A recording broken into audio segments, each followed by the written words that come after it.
The Nintendo DS. Wow, this system's getting pretty old. Yeah, that's right. The Nintendo DS is over 20 years old. It's been not too long since it just turned that. I know some people are like, oh, months. That's probably been a while since then. But for me personally, the DS was a huge part of my childhood. It might have been like most of it. I definitely feel like, yeah, I grew up with the Game Boy Advance, and 3DS, and now we're in Switch 2. But it's like the DS. It was a phenomenal console. There's so many things about it. I feel like as though that Nintendo treated it as a third pillar at one point, but I feel like that it might just be Nintendo's like penultimate system as things go on. And what's interesting about the DS is, well, what do these systems all have in common? Yeah, these systems all have one thing, that being they actually can all play Game Boy Advance games. I bet you're thinking, wait a second. Makes sense for, of course, the Game Boy Advance to play Game Boy Advance stuff because, well, it's literally a Game Boy Advance. It's right there. It's blatantly right in front of you.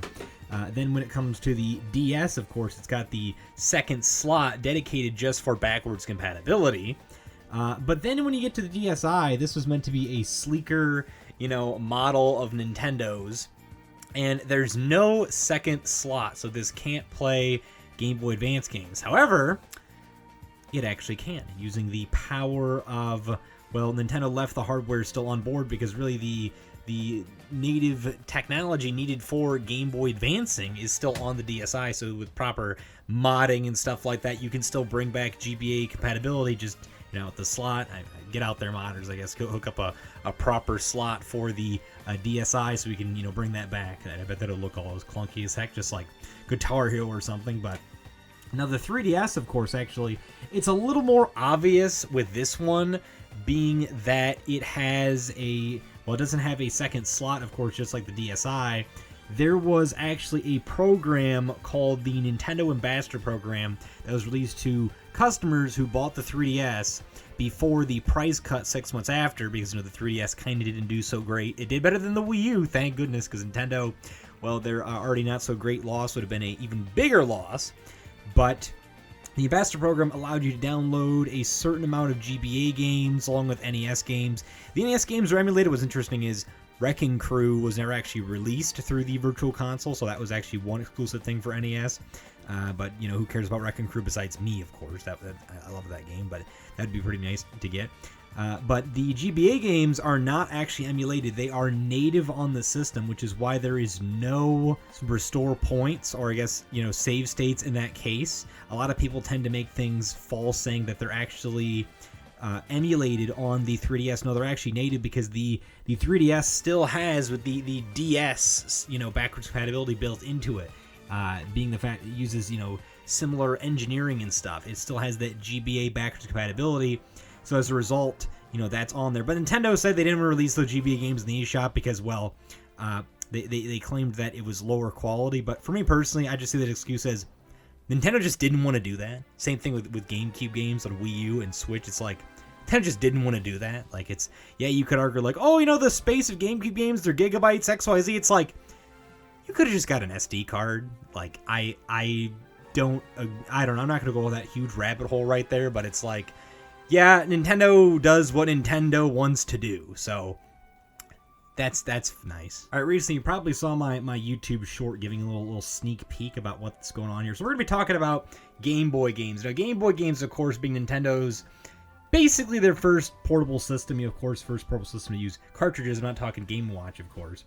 But Game Boy games on the Virtual Console were pretty freaking cool, I gotta say. Like, they're really cheap. It was the first time for them to be released in 3DS. I honestly miss them. I love going back and playing Game Boy games on the 3DS. It's pretty freaking cool. But I got this wrong in my short. Thank you to a Molecule Man. Love you from Earthbound, by the way. You're one of my favorite enemies. You actually don't need to press start and select to boot this. You can just press the select button. And in doing so, in any, talking the Virtual Console, of course, you will get a cool border, booted as if you are playing on an original Game Boy, which is pretty freaking cool, to say the least.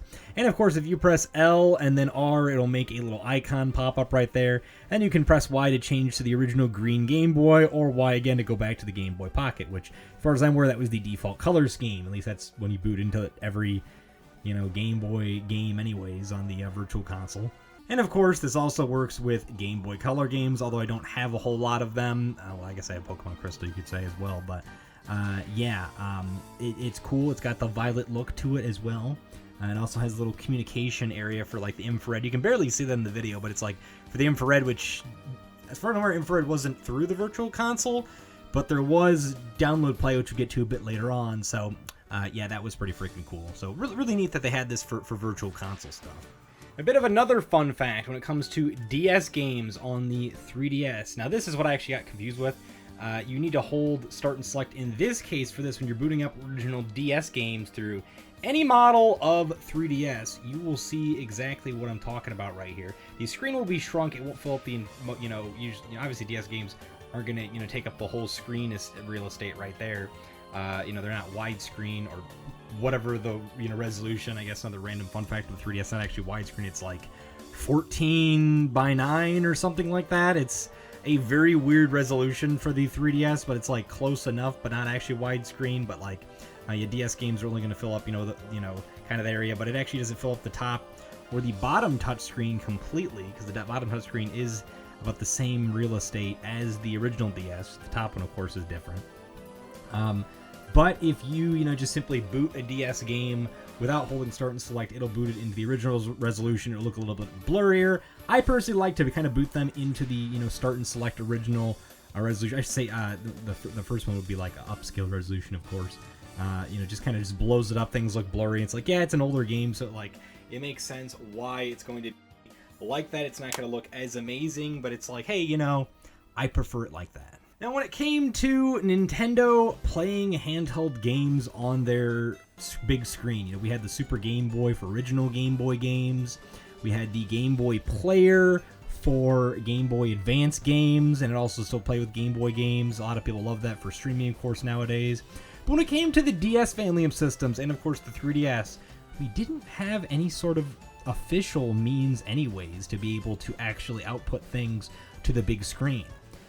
Besides, of course, things with third-party stuff being capture cards and stuff like that. That being, this is a modded original DS from Loopy, to where you can output using USB-C to not just charge it, but also output to a computer or whatnot to be able to check out, it being on the big screen. You can put it any sort of USB display, HDMI display, and whatnot. So that's always nice. But of course, Nintendo didn't actually have that. Well, originally it was supposed to actually be like official. Not actually through that per se, but there is a mod out there that you can output video from the original DS, I believe DS Lite as well, through RCA, red, yellow, white, the composite kind of style. Granted, that's not the greatest quality, but it really goes to show that, through the schematics of the DS, it still existed. Nintendo did have full intentions at one point to make it so you could output. But for whatever reason, we did not have anything for the Wii to be able to play our DS games on the screen. And, probably the big reason why that wasn't the case is the touchscreen right here. But if they were able to directly output from the DS, from the beginning, why didn't you just do it, Nintendo? I understand we didn't have the Vitality sensor, but it's like, I don't get that. It doesn't make a whole lot of sense. All right, so jumping back to the Virtual Console for the 3DS as well. So real quick, because I forgot to cover this part as well. If you play SNES games and NES games as well, particularly SNES, because this only works for the new 3DS. Okay, that was strange. I had to reboot my 3DS to be able to get it to work. But if you boot into any sort of SNES game, you can get the second player option to boot up by pressing ZLZR, which, now they're working. And you can then swap between player 1, player 2. It's interesting because, Earthbound, we can still actually operate Earthbound with a second controller, but you do wonder if there was some kind of, beta elements to Earthbound that they involved using the second controller at one point, because you can have that meteor glitch, which is pretty interesting. And hey, you can perform it if need be on the new 3DS, but, it really goes to show that Nintendo did think ahead. It's like, oh, we don't have multiplayer through the new 3DS. Well, hey, you can't control the second Kirby, so how about we just make it so you can do that, and you can just hand the system off to somebody else in doing that, which is, it's like the old days. You used to swap around controllers to play Mario 1 and stuff like that, but you know what?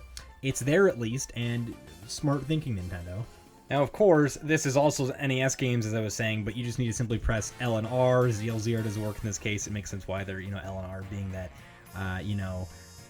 It's on the NES games were on original 3DS systems, and then you can control player 2, Luigi, all you desire. But what's interesting as well is actually this was Super Mario Bros. 3 was one of very few download games, downloadable virtual console games that actually allowed you to do download play, and you could play the NES game Super Mario Bros. 3 with other players, which kind of made me wonder like why this was delayed so long on Virtual Console. Probably is because they're trying to get the download play elements to work with this. That is kind of neat. Instead of needing to transfer controllers back and forth, you can play the original Super Mario Bros. 3 doing that. But why though, Nintendo? I guess because you want to commemorate Super Mario Bros. 3 because it was a big deal. But it's like you can just simply do this. It's like I died. Actually I didn't die yet. I died. What do I do? I could just do this, and now we're controlling Mario after we pressed L and R. So it's like, I guess they just want to do something special. But this is the only game that actually supports download play. The other game that does also have local multiplayer, you only need to have copies, is like Pokemon Crystal and Gold, Silver, Red and Blue and Yellow. Those have multiplayer, but these don't have save states as a result because of that, because they're Pokemon games. And the local wireless features will bring up once you go to the Pokemon centers in these games. Alright, so jumping over to the Nintendo DSi. This is an interesting DSi, I have to say. It's a rare variation, or you could say rare because it was only released during Black Friday. Nintendo has released these systems before during Black Friday to, try to get better value and stuff like that, such as the Mario Kart 8 Deluxe bundle that's been released every Black Friday. I do wonder if they're going to do that for this year because it's Switch 2, or I wonder if they're going to see a price for the original Switch, but I don't know. But this is interesting because this is actually a DSi system that has all of the downloadable Mario games that were on DSiWare, but pre-installed, including WarioWare Snap, which, Wario kind of has a bit of a connection to Mario. But it's pretty freaking cool. Now, the thing is, Calculator and Clock, they're nothing super special besides being Mario-themed ones. The biggest one definitely has to be Mario vs. Donkey Kong Minis March again, because it actually has a full-fledged story mode. And it's, literally Dr. Mario. That's another pretty freaking cool one. WarioWare Snapped. While it is pretty freaking cool, it's a bit of a, gimmick title. And I am glad to at least own this. You're not going to be able to own it any other way. But of course, if you have these games, these systems, it does bring into the fact of logic-wise that, sure, you can't get these games anymore, but if you want to get them legitly, you can still go out there and get these systems that made these accessible because they're pre-installed on there. What's interesting about these systems is they don't show up in the DSi shop that you have downloaded them. And as a result, then, if you delete these, you cannot re-download them. So, of course, that could mean someone could wipe the data of these Black Friday systems, but hey, if they're out there, that does mean it does give the chance of being able to get these downloadable games officially. It's not like Nintendo hasn't released other systems as well, such as like 2DSs with Ocarina of Time, but that there's a physical cartridge of that. We're mostly looking at the digital-only games that were released kind of almost in a physical form factor. You almost could say this is like the early predecessor to the NES or SNES Classic Edition, but that might be, pushing it a bit. But hey, I think that's pretty freaking cool. There also was a Brain Age system out there that had, Brain Age stuff in there, Clubhouse Games. That's pretty freaking cool. But yeah, if you want to get DSiWare still, you can still get some of it. It's just you got to get these special systems that are pretty obscure, and I don't even see a listing for this one on Price Charting in particular. And really quick, here is a look at the box that I have still. It's a little damaged, but it's like, hey, it at least says right there, bonus pre-installed games: Mario vs. Donkey Kong, WarioWare Snap, Dr. Mario Express, Mario Calculator, and Mario Clock. I guess Dr. Mario Express is kind of weird regarding that. It's like, it's just literally Dr. Mario. I don't know why they gave it a name like that. So, I don't know. They just love re-releasing Dr. Mario. And at this point, since Dr. Mario NES is, on the NES Online, are we going to see another version of Dr. Mario? Well, I definitely could see that entirely possible. But I don't know if Nintendo would ever re-release any of these games on here at all, because Dr. Mario Express is just literally Dr. Mario. WarioWare Snapped, gimmicky as all heck.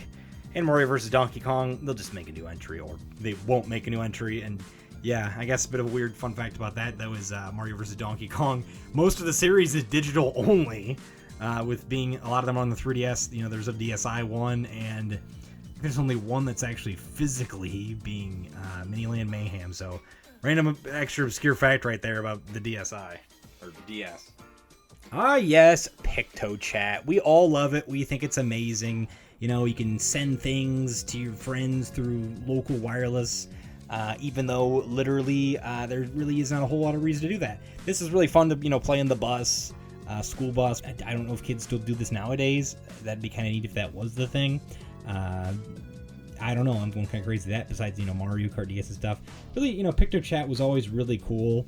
It really kind of reminded me almost like an early 2000s, maybe like late 90s kind of web interface, but fortunately, it's not as useful nowadays. More so, definitely a novelty. But speaking of extremely novelty, there's something weird you can do if you have a DSi and you check out PictoChat. So PictoChat on the DSi, what's interesting, you know, as you can see, you can draw there, you can type with text and stuff like that. If only you could hook up like a keyboard, I feel like that'd be a lot better because it's like, I don't know, mobile phones, this, that, but it's like Nintendo was kind of ahead of their time since 2004. But anyways, if you click the pen icon on the DSi, it will flash a rainbow color. And in doing so, you get this exclusive rainbow-esque style, which is only on the DSi, which is very strange to say the least. I don't know why they have this in the DSi. I don't know if a whole lot of people really remember this. But it's a very weird thing, and it's kind of obscure because you can't really choose a specific color for this. It just, you know, it's just rainbow. It's going crazy, you know, stuff like that. So it's like, hey, on the DSi, you only have a black pen, or on the original DS, you only have a black pen. But if you have a DSi, you have rainbow and then also black. So, hey, that's awesome. I love spending more money to be able to get a second color, or I guess colors in this case, that you go crazy with. So you know how Nintendo had like crazy obscure accessories that didn't release, such as the Wii Vitality Sensor? Yeah, you know, who remembers the Wii Vitality Sensor? It's going to go down in history as just never released obscure accessories. But you want to know something that's even more obscure as well? The DS had a keyboard, and it actually released. It didn't release in North America, though. It only released in Europe and Japan. This being the Japan version, there was two different colors. The other one was a white keyboard as well. But this keyboard in particular, it's just a Bluetooth wireless keyboard, and it's nothing too special about it. And as a result, it is able to communicate wirelessly with only one game this works with, being Pokemon Typing Adventure, or I guess Pokemon Battle Get Typing Adventure, which is basically the equivalent of Pokemon Teaches Typing. Yeah, I know. Oh, typing. Oh, that's scary for me personally as a typist. I love typing. I can type 100 words a minute, but we're not here to talk about what I can do. We're here to talk about this. This is a very obscure game that I'm sure nobody really knows a whole lot about it as a result. It is way, way gimmicky as all heck because you use a additional accessory. You can actually play the game without the keyboard, but it's like, why would you do that? You're probably not going to 100% the game very well, and it kind of ruins the novelty as a result. But what's interesting is Nintendo back here, they have a little icon on this box that shows there would be keyboard games later on. And if you saw this symbol, that means that, you know, look out for that symbol for more keyboard games. This is the only one that ever released. You know, no Typing of the Dead port, no Mario Teaches Typing on the DS. It was just Pokemon typing, and it's like, hey, you know, it's Pokemon, that's cool, but it's like wasted potential. Now, this game did come out in 2012, which was when the 3DS was already out, so it's like, that's kind of crazy to say the least, but it's like, who knew that there was a typing game on the DS, and it was only Pokemon? Well, now you know, and I sure knew, so yeah, that was kind of neat. Now, what is interesting about this really quick is when it comes to the Japanese version, they have Roman numerals, then they have the Japanese characters underneath as well. The Pokemon are going to be pronounced differently in the Japanese version, but they are, of course, are going to be spelled differently as well. So that might make it a little bit challenging to check this out, but if you have the European version, Pokemon are spelt, you know, just like how they were localized in North America. I don't know why this game never came out in North America.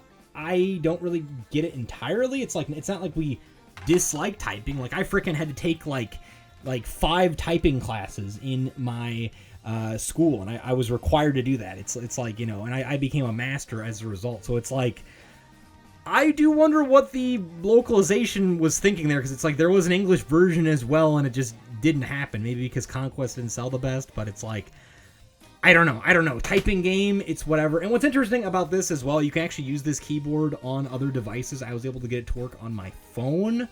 You probably I get to work on your Steam Deck or really whatever else, but it's kind of neat. This is a Bluetooth wireless keyboard. I literally bought one separately just to make scripts at my job. And now I have this because I wasn't sure if the other keyboard of mine would work with Pokemon Teaches Typing. But I was like, I'm not going to risk anything, so let's just get this one. And yeah, there's that.